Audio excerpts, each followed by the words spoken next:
They took it from the air, buried it, and pretended it had never been there. Even for a show that is known for pushing boundaries, one episode of Married with Children was considered excessive. It remained secret for decades, never being televised or made public. It's back now. Why couldn't this episode air in the 1990s? What was so outrageous about it? Why did it go too far, beyond what even the network would allow? They attempted to remove this missing episode. One that pushed the boundaries of television back then and continues to draw criticism now. They didn't want you to see this. The sitcom that defied all conventions. During the late 1980s, sanitized family comedies dominated American television.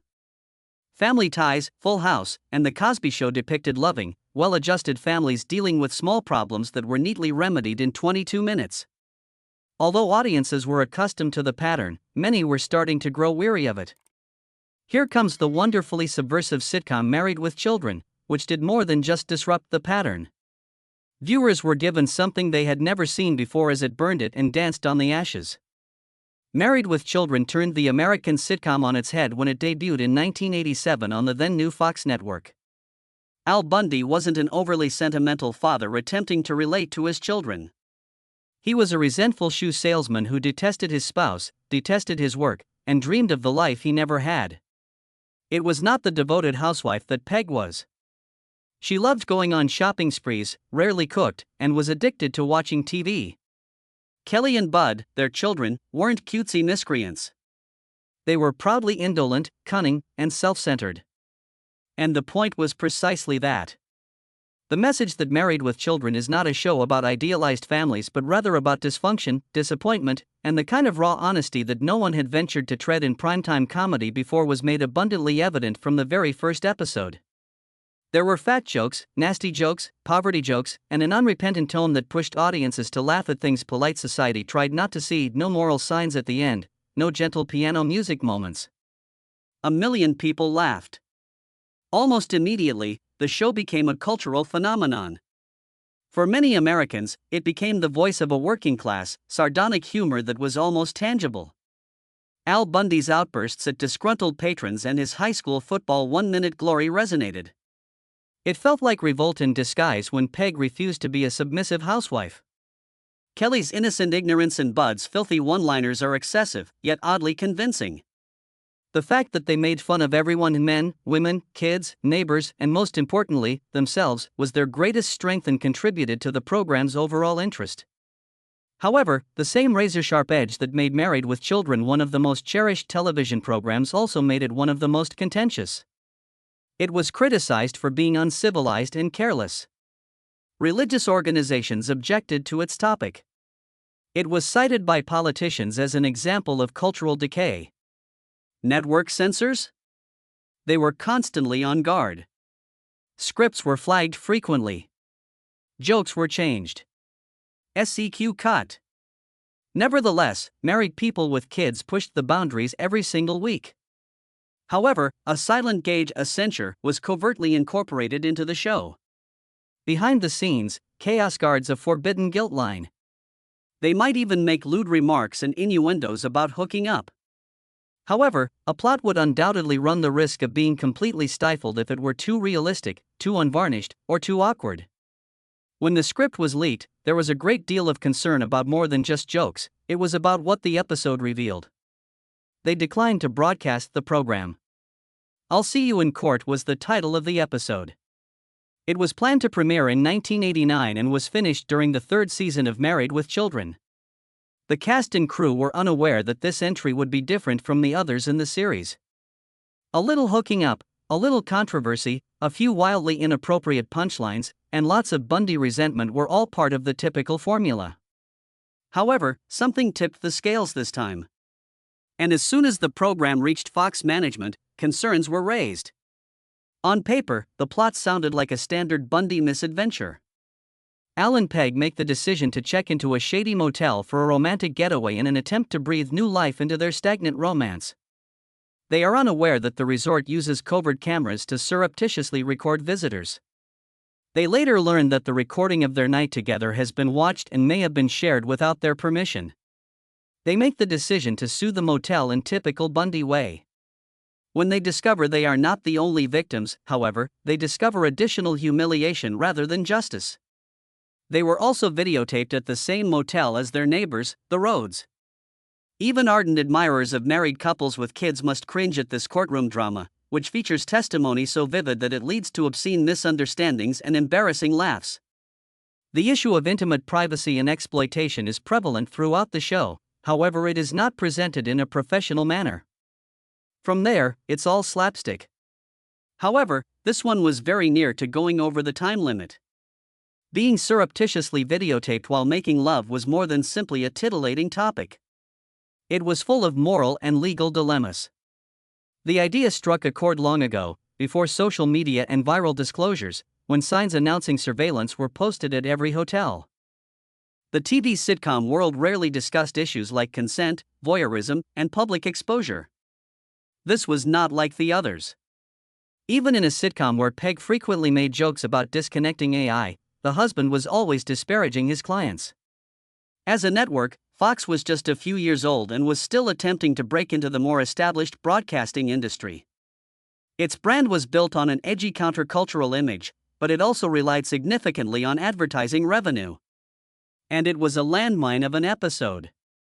According to internal memos, the topic caused discomfort for several ad buyers. It just appeared too hazardous to advertise next to jokes about the illicit private videos. At the time, the network couldn't afford to take any chances. This appeared to be essentially a graveyard episode. No announcement was made. No statement was made. It simply disappeared. It was never shown in the United States, and it wasn't featured in syndication, home video releases, or streaming lineups for over 10 years. There were simply rumors for a long time. Fans that were aware of the missing episode were unable to locate it. Some believed it was never finished. Others said it was utterly destroyed. In actuality, however, the episode was finished. It simply disappears. Even though the jokes might seem mild by today's standards, in 1989 they were deadly in addition to being edgy. It played with something uncomfortably near to real-world fear, not because it encouraged obscenity. Being videotaped with permission, having your private life revealed, and losing control over your privacy. It wasn't just what was broadcast that alarmed the network. If they had shown it, that was what might have occurred. A sitcom embroiled in a cultural conflict. In addition to television reviewers, watchdog organizations, moral crusaders, and incensed fans who perceived Married with Children as a sign of America's cultural decline, the show had turned into a battlefield by 1989. The show was already breaking boundaries with its unrepentant cynicism, sexual innuendo, and filthy comedy. However, a letter from an irate fan would spark a massive public campaign that ultimately contributed to the episode's demise. I'll see you in court. Terry Ricolta, a homemaker and mother of 4 from Michigan, happened to witness an episode while her kids were watching TV. I'll see you in court wasn't even the episode in question. It was a strange episode, with the Bundys' typical mix of irreverent banter and sexual jokes. Ricolta, however, was frightened by what she saw. She thought the show was poisoning young minds, glamorizing immorality, and destroying traditional family values. She declared war instead of merely switching the channel. Ricolta started a grassroots boycott effort by contacting Fox's sponsors and requesting that they stop advertising to married people with kids. It was surprisingly helpful. Because of her effort, several of the biggest companies, like Coca-Cola and Kellogg's, stopped advertising the show. Soon, the commotion made national headlines. Her campaign was covered by television news outlets, and conservative pundits even commended her work. What began as a personal outcry turned into a societal movement that attacked not just married people with kids but also the idea of what television could now be. All of a sudden, Fox was at a disadvantage. Because it was still competing with ABC, NBC, and CBS, the network had positioned itself as bold, new, and rebellious. Additionally, Fox had to convince advertisers that the noise was marketable and not just noise. The network will lose money if it portrays this disclosure as a massive scandal involving more filth peddlers. The executives were in utter fear. The plot of I'll See You in Court revolves around a couple who are covertly captured having an intimate moment. They also don't want to be handling grenades like this one. The word irony is a nice one. The third season of Married with Children had already begun, and there were probably a number of previous episodes that could be considered quite obscene. Al joked about necrophilia in very clever ways. Peg talked candidly about her sexual dreams. Kelly was portrayed as the quintessential naive blonde, and at times, entire episodes were centered around her sexual objectification. However, the fallout from public outrage, moral panic, and a delicate subject happened to strike differently at this particular point in 1989. The show, I'll See You in Court, was supposed to air at this same period. Before Occulta's boycott became public, the episode had already been filmed and put on the slate. All of the cool risks were immediately being re-examined. Now, the question was not if it would be hilarious, but rather if we would get sued for this. Or will that cause a different sponsor to withdraw? The plot's legal ambiguity, the non-consensual filming, the sexual content, and the litigation ramifications were all enough to make Fox uncomfortable. They removed the show from the schedule without a word. As public outrage increased and advertisers threatened to walk away, Fox made the calculated but covert decision to hide the episode. The true opinions of the actors and crew. I'll See You in Court was just another episode on the production calendar inside the studio. The actors practiced it. It was blocked by the director. As usual, the crew finished filming after lighting the motel scenes and shooting the courtroom humor. They saw it as just another day on one of the most ridiculous TV sets. However, nobody saw that they had just filmed the most contentious and soon-to-be-buried movie behind the laughs. Married with Children episode. The cast would discuss the event in subsequent interviews with a mixture of bewilderment, laughter, and incredulity. Al Bundy actor Ed O'Neill once expressed his inability to comprehend why this particular episode was cancelled. After all, he frequently equated his private life to punishment, criticized overweight patrons in front of them, and gave monologues about women's hygiene. However, the network never flinched in any of those instances. In Peg Bundy, Al Bundy was anything but a genius. According to reports, Katie Sagal thought the writing was witty and humorous. The motel scenario, according to her, was entirely in line with the show's filthy, embarrassing, and extravagant, but not particularly offensive, storylines. She thought it was completely ridiculous that Al and Peg would unintentionally end up as the main actors in an unapproved private tape. This, in her opinion, encapsulated everything that their marriage stood for. It was definitely neither sultry nor glitzy. Instead, it was embarrassing, absurd, and awful. The show's main attractions. The creators of the show were taken aback by the censor's cuts. The show's co-creator, Michael G. Moy, later noted in the DVD commentary how the episode went through the standard pre-production approvals process without any first red lights or warnings. Fox had only genuinely changed its mind as a result of Terry Ricolta's lobbying campaign and the growing nervousness of advertisers. Now, every script that was being examined by the executive department continued to turn into a legal battle. Basically, I'll See You in Court became a target because it was a legal liability wrapped in filthy jokes, not because of its quality. A few crew members even made a joke about the show turning into a Bundy Bermuda Triangle, where everything was planned, filmed, and then just gone. It wasn't just put away. It was deleted. After a few years, fans and even some insiders would begin to discuss how it had been destroyed. Others assumed it had only been broadcast abroad. It was a stranger truth. Although the episode was preserved in its entirety, it was deliberately excluded from both home distribution and repeat packages. Fox seemed to be hoping that people would forget it had happened. Nevertheless, there was a silent conviction among those who worked on it that the program would be viewed. "We knew it would reappear at some point," a production assistant who wished to remain nameless subsequently told a TV retrospective. "It was too brazen, too good not to." They were correct. The myth of the lost episode has been woven, albeit it has changed with the times. On message boards, fans have disseminated rumors. Some said it had previously only been seen in Canada, while another said they saw a captured duplicate during a late-night Alien telecast. These claims, however, have left a scary shadow even though they have never been proven to be true. Even the writers and actors were unable to forget it. It is always brought up at reunion parties and in cast interviews. Since television has transformed the norm and once taboo themes are now commonplace, debate has given way to pure curiosity. So, should it have been broadcast at all? Could you explain why it wasn't replaced? I'll See You in Court appeared rather harmless in comparison to the kind of sexual humor that is common in comedies today or the kinds of violent imagery on cable dramas. The Alan Pegg narrative wasn't glamorous, risky, or romantic.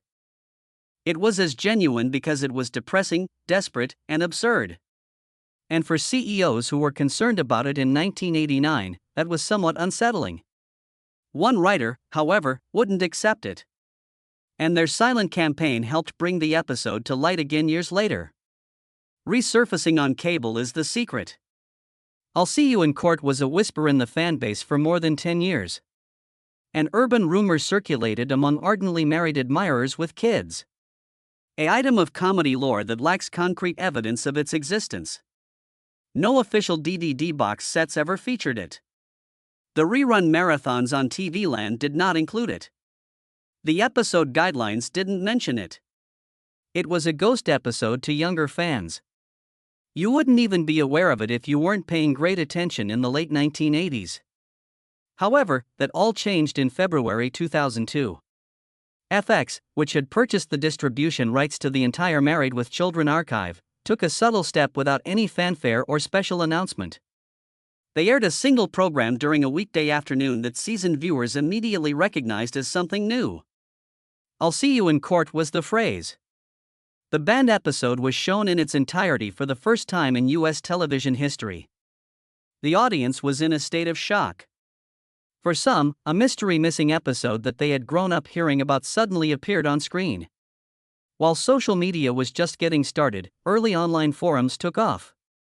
Fan sites started posting threads. People were sharing their emotions, quoting sentences, and asking if anybody else had noticed. Was it the actual thing? Indeed, it was. FX had decided to add the long-lost episode to its rotation of reruns. Unexpectedly, there were no modifications made when it broadcast. There was no censorship. No lines were eliminated. No scenes are cut. It was an unvarnished, unadulterated version of the original episode. The response was prompt but somewhat conflicting. The fans were thrilled. The episode was exactly what they had anticipated. Married with Children was terrific in its prime because of this kind of crass, piercing sarcasm. Others were more cautious. Even in the early 2000s, voyeurism, sexual privacy, and exploitation lawsuits were the kinds of issues that might have seemed unsettling. Oddly enough, some thought that the show had become even amusing as time went on, while others questioned whether the weight had made it more difficult to take in. Almost everyone in attendance could agree on one thing, regardless of their views on the subject matter. It was important, no doubt. It stood for a period of time when television ventured into areas that executives found problematic. Not because they were filthy or gratuitous, but rather because they unnerved the viewers. While maintaining its humorous tone, it brought to light the deplorable reality of how easily one's dignity might be taken away and how readily one could be the object of a joke against their consent. The episode was essentially ignored by FX, which never advertised it or even bothered to provide an explanation in a press statement. Its broadcast did, however, mark a slow change in network executives' censorship stances. For cable, this was liberating because it had less red tape than broadcast. The Sopranos, South Park, and Nip Tuck were already rubbing up against the bold but successful margins. Finally, I'll See You in Court. It wasn't inappropriate. Rather, it started to converge with the boundaries of tolerance. However, there would be no further life for the episode. Instead of being cancelled because of public protest, it was cancelled again after a few airings owing to contract discussions and programming adjustments. However, the fresh airing was sufficient to reignite the flames for a concerted effort to permanently restore it. It was requested that the episode be added to the official DVD collection. Early fan sites began to feature petition threads. In retrospectives, entertainment writers lamented the tale. In interviews and reunions, cast members were questioned about it once more. There was no denying the curiosity and the growing pressure. The program had transformed from a curiosity to a symbol, coming closer than ever to illustrating what networks had previously been reluctant to portray, how society had changed, and how, in fact, more and more voices were demanding that controversy be addressed rather than covered up in television history. The program's distributor, Sony Pictures Television, started planning the commercial elements of include the episode in upcoming collections. However, this problem was no longer moral, it was now outright law. Would there need to be disclaimers? Did any talent need to be informed? Did advertising in foreign markets have any drawbacks? The debates continued for decades. But no one anticipated that the actual re-release, which would alter everything, was still to come. Why it will return in 2025. Why now, then? Why is I'll See You in Court finally receiving attention after more than 30 years of silence? Why is Sony Pictures Television embracing an episode that they had covertly buried after previously being silent on the subject? Although there are layers to the solution, there is only one truth. Television has evolved along with the globe. Fox and other broadcast networks were subject to strict regulation in the 1980s and 1990s. Advertisers had a lot of power, the FCC had severe rules, and public outrage could ruin a whole series. Being married and having kids was already seen as risky at the time. Making fun of conventional family arrangements, pushing the bounds of decency, and incorporating sexual innuendo into every episode. Therefore, the network had no plan when I'll See You in Court ventured into areas that were still forbidden in popular society, such as sexual consent and privacy issues. The standard response was censorship. By the time May 2025 rolls around, you won't know. The surroundings were nearly completely changed from what they had been before. Then companies like Netflix, Prime Video, If Mercury, and Max took over the regulations. Euphoria, The Boys, and Black Mirror are likely to be shown, but because it sells, it is more probable that they will depict themes like sexuality, brutality, psychological anguish, and sexual violence more genuinely and unabashedly. These audiences are more sophisticated than ever before, and they now view moral complexity in storytelling instead of moral clarity. What was to be too much for television is now more than earned from both satirical comedy and quality streaming dramas. The phrase, "I'll see you in court," is no longer just startling. It is of enormous importance today. It depicts a society in which surveillance is commonplace, where stories about digital exploitation and revenge porn dominate the news, and where any pretense of privacy swiftly vanishes. These are the same ideas that made the 1989 episode seem invincible, and they still have a strong resonance today. Sony anticipated this shift. It began planning a strategy backstage to enable a more subtle relaunch. One designed to truly change its meaning, not only for die-hard admirers. It is now regarded as a cultural artifact, whereas previously they were ashamed of its risque content. A recognition of our historical progress. Whereas censorship frequently silences uncomfortable facts more than profanity. Thus, the decision to remaster it was made. Too Hot for Prime Time, which will include episodes from a number of iconic shows that have been banned, erased, or long buried, will be available on digital platforms soon. But I Will See You in Court will be the collection's high point. It has been cleaned, enhanced to high definition, and accompanied by original comments from producers and cast members who are still alive. Even a short documentary that delves further into the intelligence behind the episode's success is included. Early Fox years, and the cast's true feelings about remaining silent were all impacted by the Raculta controversy. The timing is also ideal. Audiences today are not only interested in lost media, they are enamored with it. To unearth banned scenes, never-aired pilots, lost sitcom episodes, and repressed films, YouTube channels, Reddit threads, and even a few podcasts have been set up. There has never been something this ravenous or so ravenous for what it was forbidden to view. In the realm of conventional banking, the resurgence of I'll See You in Court is not just a nostalgic triumph but also an opportunity for promotion. Sony is not merely releasing a replayable episode. They're discovering some long-suppressed entertainment that feels quite significant right now. This thus enables the program to be included in a broader discussion about censorship in society.